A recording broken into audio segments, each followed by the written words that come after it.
abadde akyakuba endulu ku ssimu neevaako. You people, what do you want in our compound?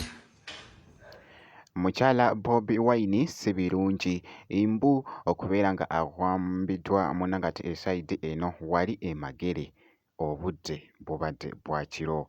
Esayidi eno byengenda okubeera nga nkutuusaako Bobi Wine avuddeyo n'akola munangati obubaka n'akakasa ku bigenda mu maaso munangati mu maka ge wali munangati emagere. Daxi Vibes avuddeyo munange muganda wa Bobi Wine wono esayidi byonna ngenda kubeera nga mbikutuusaako ate nga n'omukulu munangate Bobi Wine awadde ensonga avuddeyo n'agamba nti no lwaki yeekwesa munange ayogeddeko ko n'omukutu gw'amawulire guyite munangate DW Bampite Geminati nsinzira ku Geminati yogi wabula kansuke nkutegeeze nti kasita obeera nga tonaba kulayikinga vidiyo ogirayikinge kw'ossa ate n'okusubscribinga kasita obeera nga tonaba kaakati nno munnange kansuke nkutegeeze posti eno gy'oli mu kulaba eyo nga bw'ogiraba Bobi Wine yavuddeyo n'ategeeza n'agamba nti nno nga munnange nga beebisse basaze kumunanga ati ekifo kye wali wabula nga bino bibadde biti Babi Kyagulanyi naye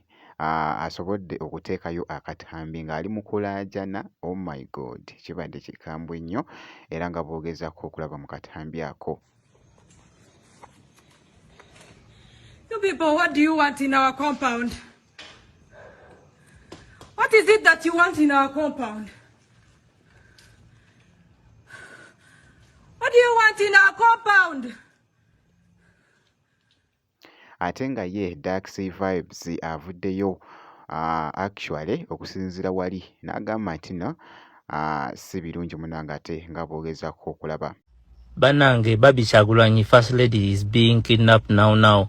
Bayingidde compound bali kumenya nyumba banange, let's make the noise. Abadde akyakuba endulu ku ssimu neevaako, let's make the noise. Ku mukyala Bobi Wine jjukira nti nno ewaka wano alinayo munange ate essuubi kw'ossa ate n'embogo nga boogezako okulaba abaana abo be baliyo esayidi kw'ossa n'abafamire abalala nga webiri munange ate mu kutambula wabula nga ku sayidi y'emu ng'awo nga nkugyewoko naye nga si birungi n'akamu katongere munange ate okubasabira esayidi eyo bannange ku media bikutte munange ate akati wabula nga nkwongeddeyoko ku sayidi y'emu nga nkyali wano Bobi Wine avuddeyo ayogeddeko ko n'omukutu wali actually it was a call ku mukutu munange ate ogwa DW awadde ensonga awo nti lwaki akyekwese esayidi eno. Kansuke mbikuweeko. Do you plan to stay in hiding indefinitely or? No. I'm not going to stay in hiding. I'll come out when I decide.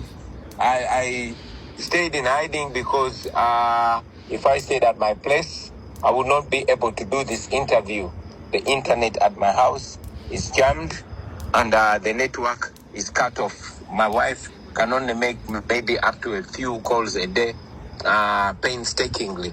So I'm out of my home in order to be able to speak to the world and to give guidance where I can give guidance, and also to defy the illegal house arrest, to show the regime in Uganda that I can beat them at their game and run away from them even when they deploy hundreds of military era nga boogezaako munange ate okulaba akatambi ako kabadde kakutte akati wali munange ate ku mukutu ogwa TikTok. So byebyo munange ate ebikyagenda mu maaso ku mukulu munange ate Bobi Wine agakagwawo byenfuna galaga nti omu ku ba international lawyers abasingayo okubeera bamaanyi mu nsi yonna amanyikiddwa nga Robert Amsterdam yayogeddeko ne president of his excellency Robert Kyagulanyi Ssentamu era nga ng'ayitira ku mukutu gwa X yagambye nti njogeddeko ne president Robert Kyagulanyi Ssentamu ate statement genjogedde naye nja kuba mpaayo statement yange awo mu ssaawa ziddako